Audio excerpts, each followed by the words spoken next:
तो देखिए कक्षा 9 प्रश्नावली 2 का ए।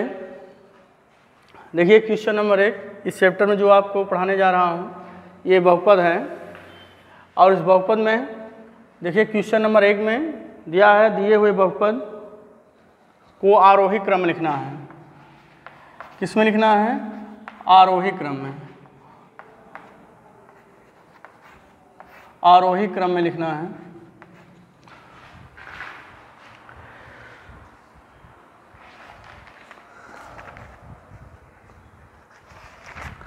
इसमें आपको आरोही क्रम में नहीं दिया है, अवरोही क्रम में दिया गया है। सॉरी, यहाँ अवरोही क्रम में दिया है। देखिए अवरोही आरोही, अगर अंकों का अवरोही अवरोही आप पिछले कक्षाओं में आप पढ़े हैं, जैसा कि कक्षा 8-7 में पढ़े होंगे। यहाँ पर आप बीजगणित यानी बहुपदों में भी आरोही अवरोही क्रम में लिखा जाता है। तो इसमें क्या करता है, उसमें अंकों को देखते हैं। इसमें क्या है, चर पदों की घात को देखते हैं। जैसे आरोही क्रम मतलब जैसे आरोही में क्या होता है, घटते हुए क्रम में लिखते हैं। सबसे बड़ी घात, फिर उससे छोटा, फिर उससे छोटा, फिर उससे छोटा। जैसे अंकों में रहता है तो सबसे बड़ा 4, फिर सबसे बड़ा जो संख्या होता है जैसे 4, 6, 5 ऐसे दिया है। अगर इसे कहता है आरोही क्रम में लिखिए तो सबसे बड़ा लिखेंगे, फिर 5 लिखेंगे, फिर 4 लिखेंगे ना। तो ऐसे यहाँ पर भी बहुपद को आरोही क्रम में जब कहता है तो जो ये बहुपद y की पदम दिया गया है, जो सबसे बड़ी घात है उसको लिखेंगे, फिर उससे छोटा, फिर उससे छोटा, फिर उससे, यानी उनके घातों के क्रम को लिखते हैं। ये देखते हैं तो सबसे बड़ा कौन है, यहाँ लिखें का आरोही क्रम। हल में क्या लिखेंगे, बहुपद का अवरोही क्रम। अवरोही क्रम तब क्या हो जाएगा, सबसे बड़ा देखो कौन है, वाई क्यूब, फिर प्लस वाई स्क्वायर, फिर माइनस वाई, क्या दिया है माइनस वाई और माइनस √2 ऐसे लिखेंगे। तो ये अवरोही क्रम है। किसमें है, अवरोही क्रम, यानी सबसे बड़ी जो होता है उसको लिखेंगे जिस चर की सबसे बड़ी घात, फिर उससे छोटा, फिर उससे छोटा, फिर उससे छोटा, ऐसे क्रम को लिखते चले जाएंगे। जो सबसे छोटा होता है उसको अंत में लिखते हैं। तो ये है आपका क्वेश्चन नंबर का हल है। पूछ रहा था कि दिए हुए बहुपद के जो बहुपद दिया गया इनको आरोही क्रम में लिखें। तो आरोही क्रम को लिखते हुए आप देखेंगे चर की घात को घटते हुए क्रम लिखेंगे तो वही आरोही क्रम होता है। वही क्या होता है, अवरोही क्रम होता है। अगर आरोही क्रम पूछता है तो देखो इसी का हम आरोही क्रम बता देते हैं। और क्वेश्चन में दिया गया उसको अपने लगा लीजिएगा, हम इसी में बता देते हैं। तो देखियो अवरोही के लिए बता दिया गया कि ये दिए हुए बहुपद का अवरोही क्रम कैसे लिखेंगे, उनके चर की घातों को घटते हुए क्रम में लिखेंगे। और आरोही क्रम में क्या लिखेंगे, उनके बढ़ते हुए क्रम में लिखेंगे। उनके चर के घातों को क्या लिखेंगे, बढ़ते हुए क्रम में। इसमें देखो अवरोही क्रम में क्या लिखे हैं, घटते हुए क्रम लिखे हैं, और आरोही क्रम में आप क्या लिखेंगे, बढ़ते हुए क्रम में लिखेंगे। तो ये देखो सबसे बिना वाई वाला है तो चिन्ह सही लिखेंगे, इसको हम सबसे पहले लिखेंगे, फिर इससे 1 घात वाला लिखेंगे, फिर 2 घात वाला लिखेंगे, फिर 3 घात वाला लिखेंगे। ये है दिए हुए बहुपद का आरोही क्रम, और ये क्या है, अवरोही क्रम। तो जब क्वेश्चनों में अवरोही क्रम पूछेगा तो आप ऐसे लगाएंगे, जब बहुपदों का आरोही क्रम पूछेंगे तो आप इस तरह से लगाएंगे। इसमें बहुत सारे प्रश्नवाली में क्वेश्चन दिए गए हैं। आरोही अवरोही क्रम को लिखने का हम आपका 2 सवाल क्वेश्चन बता दिए गए हैं। इसी सहायता से अवरोही और आरोही क्रम को आप हल कर सकते हैं और लगा लीजिएगा।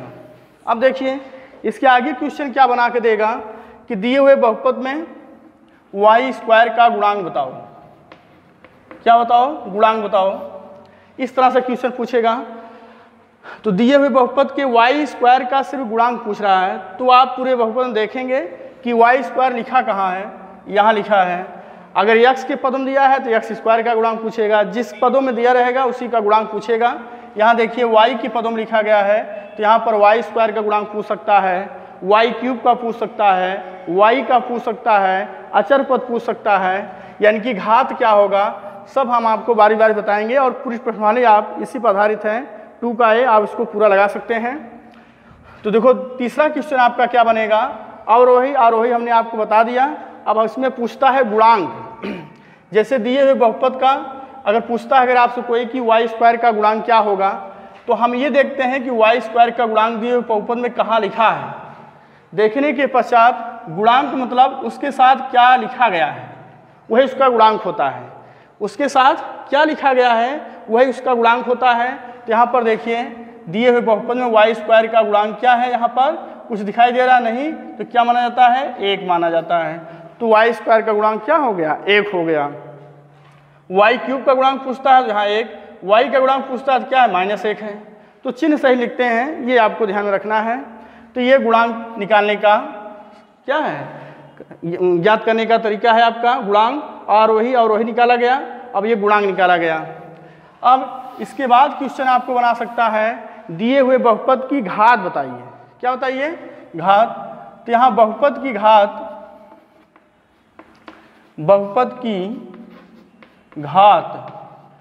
दिए हुए बहुपद की घात कैसे निकाला जाता है, क्या होता है, कैसे देखते हैं, क्या पहचान है, उसके लिए क्या नियम है।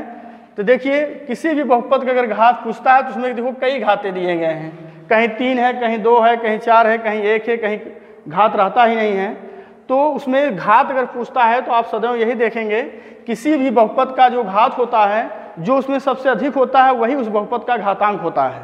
तो हम ये देखते हैं पूरे बहुपद में सबसे ज़्यादा जिसको इसमें y की घात क्या है, 3 है, यही सबसे ज़्यादा है, तो यही इसकी घात होगा, यही लिख देना है बस।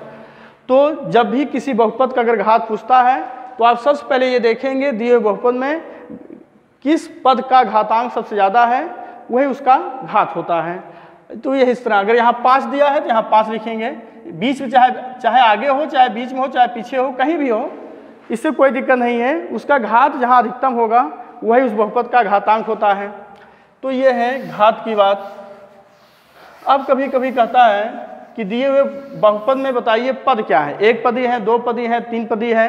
तो पद को पहचानने के लिए हम इसमें देखते हैं कि जो बहुपद जो रहता है, जैसे y cube minus Y square, ये मान लीजिए कोई बहुपद है, इसमें देखते हैं इनको और इनको अलग किया गया है माइनस के साथ। अगर इसको हम एक साथ लिख दें, जैसे यहाँ x क्यूब लिख दिया, यहाँ 4 लिख दिया, इनके बीच में कोई चिन्ह नहीं है, तो ये केवल एक पद कहे जाएंगे। कितने पद कहे जाएंगे, 1। अगर इनके बीच में हम कोई चिन्ह लगा दिए तब ये 2 पद हो गए। कितने पद हो गए, 2। वैसे देखिए ये देखो दोनों अगर हम सरल करते हैं तो ये कभी एक पद नहीं हो सकते हैं, कि हो सकते हैं, नहीं हो सकते ना। देखिए y क्यूब माइनस वाई में अगर हम इसको सरल करेंगे या जोड़ेंगे तो y क्यूब माइनस वाई को अगर हम हल करेंगे तो इसका आंसर यही आएगा, y cube minus why he आएगा। अर्थात इनको हम एक साथ कर ही नहीं सकते हैं, ना इससे ज़्यादा इसको कोई प्रसार कर सकते हैं। इसलिए इसमें आप पूछा जाएगा कि दिए हुए बहुपद में कितने पद हैं या कितने पदी हैं, तो आप क्या बताएंगे, इसमें कितने पद हैं, 2 पद हैं। तो ये क्या हो गया, द्विपदी हो गया। अगर इसके साथ कहीं +5 दिया है तो इनको अगर हम सरल करेंगे तो इससे ज़्यादा सरल हो ही नहीं सकता है। तो इसमें कितने पद हैं, 1 2 3, तो ये त्रिपदी हो गया। कितना पदी हो गया, त्रिपदी। तो जहाँ पर 1 पदी, 2 पदी, त्रिपदी पूछेगा तो आप इस तरह से इसको भी आप सरल कर सकते हैं।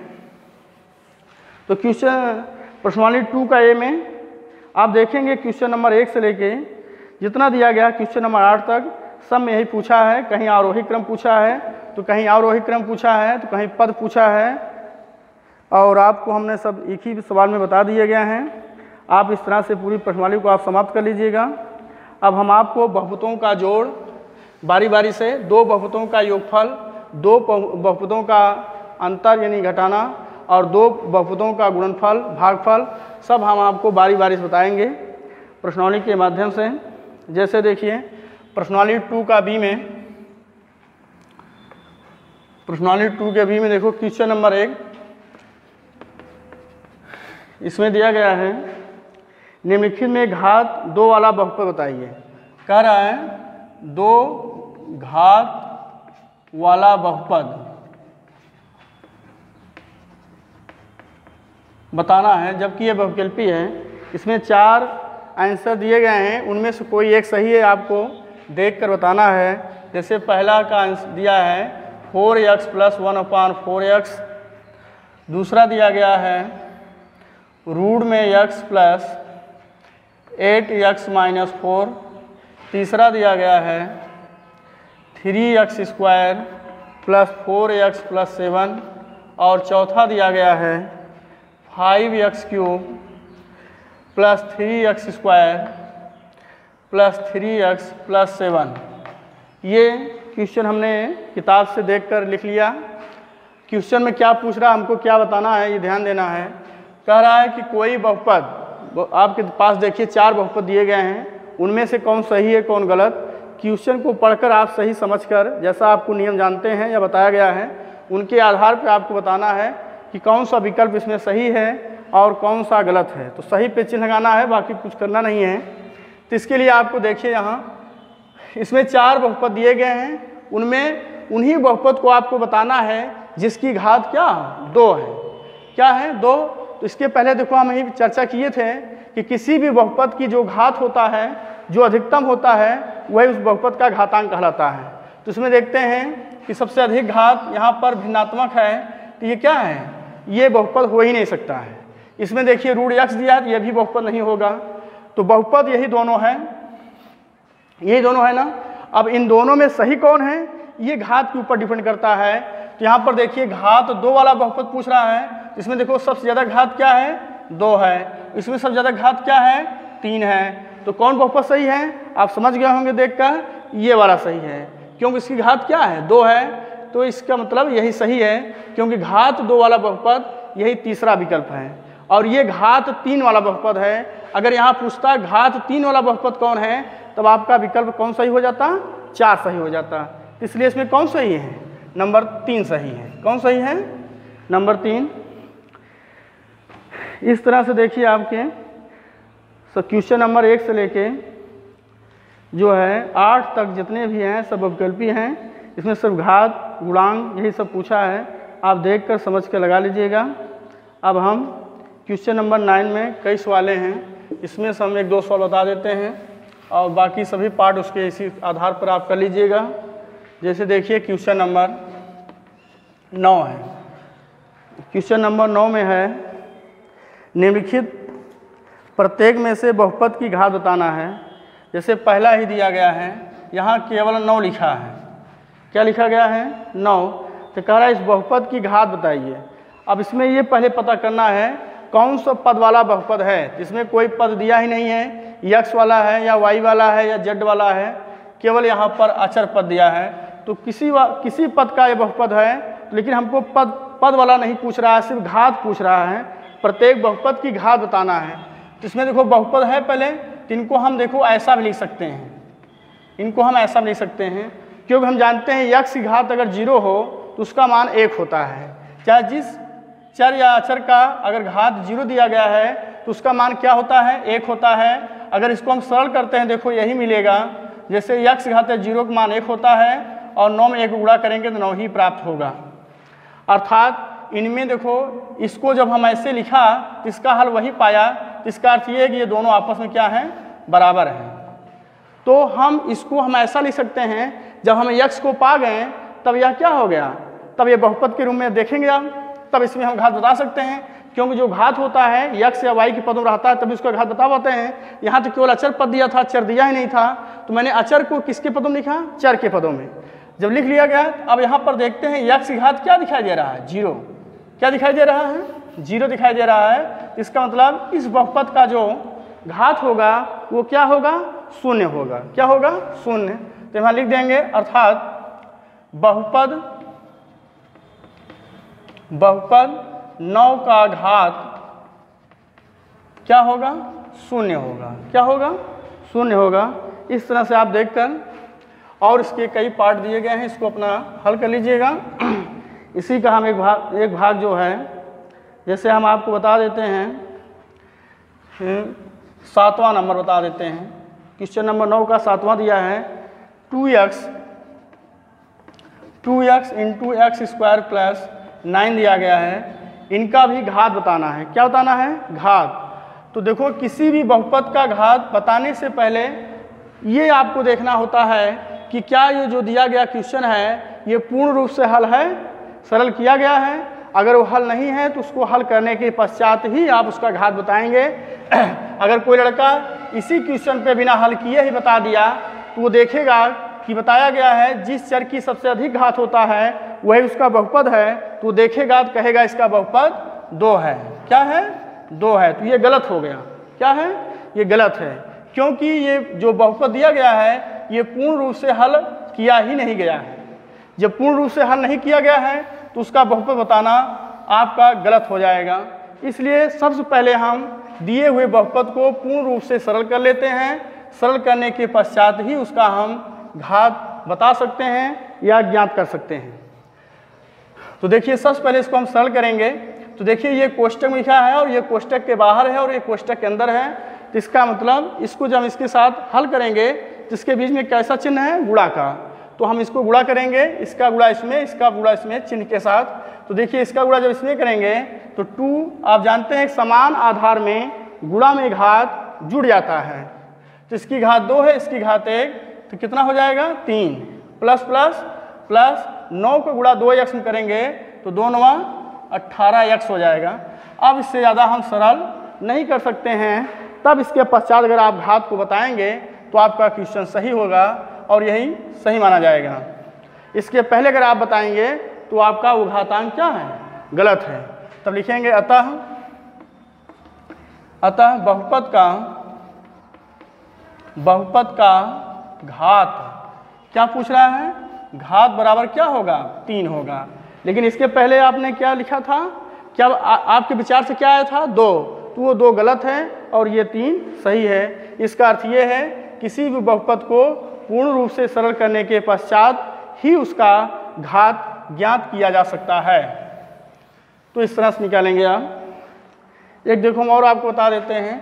जैसे क्वेश्चन नंबर 9 का 8वां भाग क्या दिया है? x³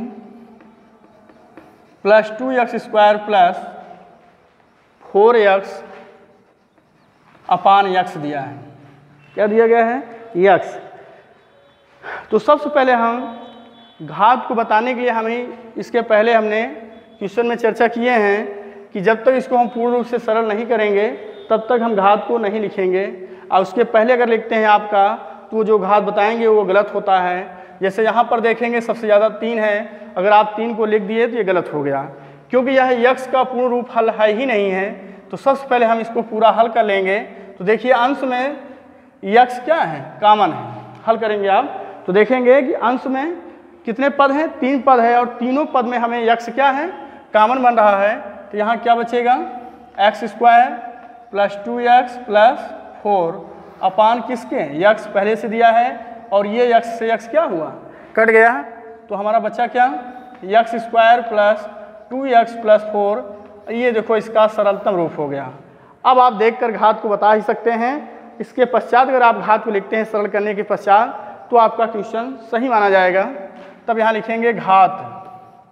अब घात बराबर क्या है? 2 है। ये इसका आपका आंसर हो गया। इस तरह से आप किसी भी बहुपद का घात अगर पूछता है तो इस तरह से आप ज्ञात कर लेंगे। पूरा हल करने के पश्चात ही घात को बताएंगे। उसके पहले अगर आप बताते हैं घात को तो आपका सवाल गलत माना जाएगा। इसलिए सही लगाने के लिए आपको सबसे पहले पूरा सरल करना होगा। अब देखिए क्वेश्चन नंबर 10, इसमें कह रहा है निम्नलिखित बहुपद समूहों का योगफल ज्ञात कीजिए और प्रत्येक योगफल का घात भी बताना है। जैसे क्वेश्चन नंबर 10 का पहला भाग देखिए, दिया गया है 3y² माइनस 7y प्लस 5 और दूसरा बहुपद हमारा दिया गया है 6y³ plus 5y minus 7। Question को देखो एक बार हम फिर आपको पढ़कर समझा देते हैं। कह रहा है दिए हुए बहुपदों का योगफल ज्ञात कीजिए। क्या ज्ञात कीजिए? योगफल ज्ञात कीजिए। तो सबसे पहले हम इन दोनों बहुपद, 2 बहुपद, 3 बहुपद, 4 बहुपद, चाहे जितने बहुपद दिए जाएं, इन सभी का पहले आप योगफल ज्ञात कर लेंगे। योगफल के बाद जो योगफल आएगा तब उसका उस योगफल का हमें घात भी बताना है। तो सबसे पहले हम क्या करेंगे? इन दोनों का योगफल ज्ञात करेंगे। तो हम मान लेते हैं ये पहला बहुपद है और ये दूसरा बहुपद है। तो इसको आप क्वेश्चन को पेपर में कैसे सॉल्व करेंगे, किस तरह से लिखेंगे आप, इसको देखो हम हल के माध्यम से आपको पूरा बता रहे हैं। कैसे आप लिख कर लगाएंगे, ऐसे डायरेक्ट नहीं जोड़ देना है। इसके लिए आप पहला बहुपद मान लेते हैं py है।